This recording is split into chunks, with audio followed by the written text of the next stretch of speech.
So here is a clip from my JBL Flip 6 full review. In this clip, we're going to be breaking down the Flip 6's speaker setup, and we're also going to be comparing it to its predecessors, the Flip 5 and Flip 4. And we're also going to be discussing the Flip 6's sound performance, because the speaker sounds very different from both its predecessors.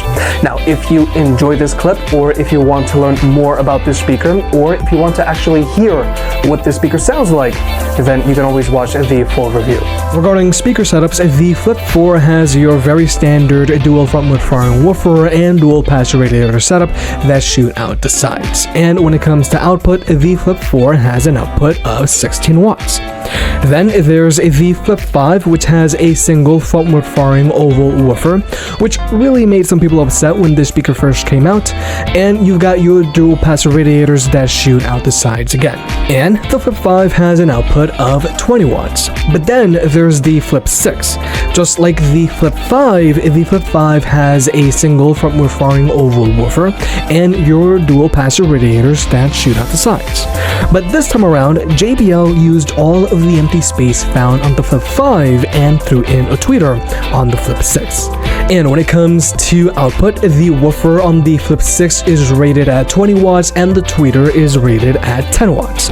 Now, the reason why it's such a big deal that the Flip 6 now has an additional tweeter is because the tweeter handles the highs, whereas the woofer handles the mids and lows. The idea is this is supposed to help with instrument separation and soundstage. But so that you can see for yourself, let me just show you. A broken glass while I'm thinking in my head. I mind my own, I don't even break a sweat. Oh, this matters is insane. Why you still live in vain? I'm not the one, you're the victim of your own mistakes. It's time to hear the lights under the street lights, under the street lights.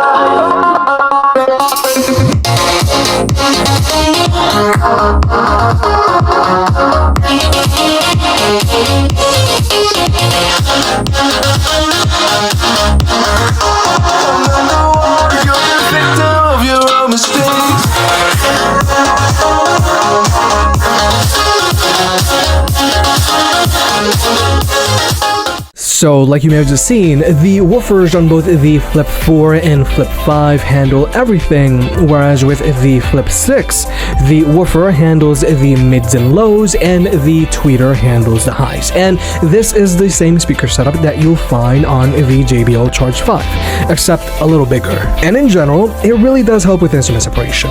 So first, I have to single out the Flip 4 here. If you're thinking about upgrading from the Flip 4 to the Flip 6, I think it's definitely worth it because you'll instantly notice a sound quality improvement. The Flip 4 simply just doesn't get as loud as these other two speakers. So that's why, even though the Flip 4 was playing at 70% volume, its 70% volume just isn't as loud as these other two 70% volumes. But also, both the Flip 5 and Flip 6 have a noticeably better instrument separation than the Flip 4, and they also have more bass. So, like I said, upgrading from the Flip 4 is a no-brainer. However, when it comes to upgrading from the Flip 5 to the Flip 6, it's not as noticeable, but the sound quality improvement is there. The Flip 6 does sound a little more open and has better instrument separation than the Flip 5. But quite honestly, you're only going to notice the difference if you're playing these speakers back to back like I did in this test. However, I did notice the highs on the Flip 6 were more pronounced than the highs on the Flip 5, and that's because the Flip 6 has that new dedicated tweeter. And thanks to the more pronounced highs, the Flip 6 does sound a little louder than the Flip 5. But again, this isn't going to be a super noticeable difference unless you've got these speakers playing back to back. However, one compelling reason as to why you would want to upgrade from the Flip 5 to the Flip 6 sound quality wise is simply because the Flip 6 now has a customizable EQ. Now, there's really no reason as to why the Flip 5 couldn't have an adjustable EQ. JBL could just be arbitrarily saving that feature for the Flip 6 to make you want to upgrade, but I digress. But nonetheless, being able to adjust the EQ on the Flip 6 is nice, and it's something that JBL has really taken a long time to add to their speakers. And personally for me, I like my Flip 6 with the bass raised one click and my treble lowered one click. So overall, you're definitely going to get better sound if you upgrade from the Flip 4 to the Flip 6.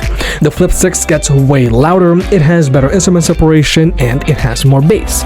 But if you already have the Flip 5, these sound quality improvements aren't going to be as noticeable. They're there, but you're really gonna have to go looking for them.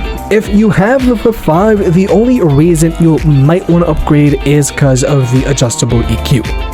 This is a quick look at the JBL Flip 6 portable Bluetooth speakers. It has powerful sound and a deep bass. It's also IPX7 waterproof and has 12 hours of playtime.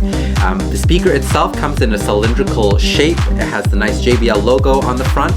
The finish on the outside is a nice kind of rough texture, which I really like. It feels really durable, and it's supposed to be protective of outside elements. So you can use it on the beach, you can use it outdoors, and for the most part, it's completely waterproof.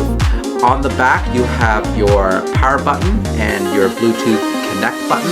That's gonna light up when it's on.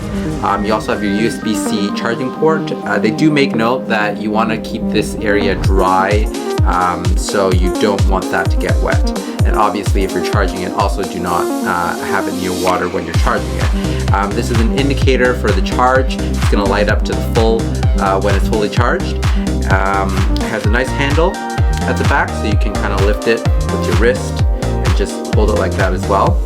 On the side, you have your options for the volume buttons. You have your plus volume, your minus volume. I believe this is the party booster, so you can have multiple JBL speakers. You can push that and then you can activate Party Boost, which is a JBL feature, and you can basically connect a bunch of different speakers to amplify the sound.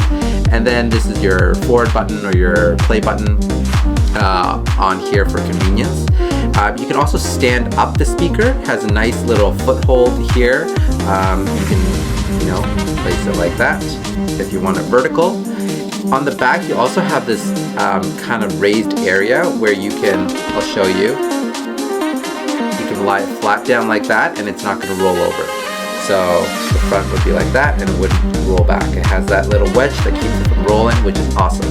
Also comes with a charging cable. You're gonna have to find your own adapter, but this is a USB-A charging port that you'll need for this, and the other end that goes into the speaker is USB-C. So you plug that in the back like so. Overall, I'm really happy with the sound that I get from the speaker. It's got an incredible bass. I really like it. I like the shape, I like how it looks, and really recommend this JBL speaker for anyone that's looking for some no-fuss Bluetooth speakers.